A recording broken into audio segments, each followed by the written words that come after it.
Isa rin sa mga napatay na sundalo sa bakbakan sa Marawi, si Private First Class Eddie Cardona Jr. na tubong Pangasinan.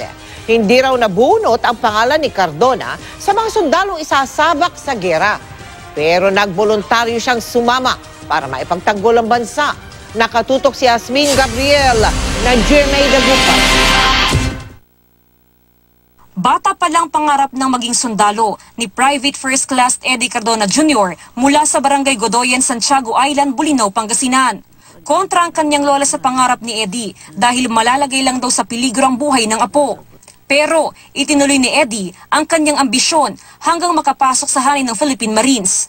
Talagang doon na lang ang buhay. Dasal ko sa Panginoon na sana siya. Hindi ko wala akong isip na. Nasa schooling sa Maynila si Cardona nang sumiklab ang kaguluhan sa Marawi City. Hindi raw nabunot ang pangalan ni Cardona nang mag-drawlats ng mga sundalong isasabak sa giyera sa ISIS at Mauti.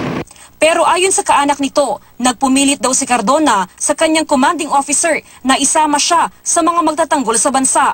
Habang nasa Marawi City, hindi raw nakaligtaan ni Cardona na kumustahin ang kanyang pamilya sa probinsya.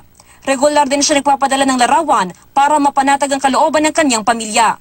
Kabilang si Cardona sa grupo ng Marines na naka-recover ng 52 million cash. Mabigat man sa loob ng pamilyang pagkamatay ni Private First Class Eddie Cardona Jr., naniniwala sila na may kabuluhan ang naging buhay nito. Yasmin Gabriel Galban, Nakatutok, 24 Oras.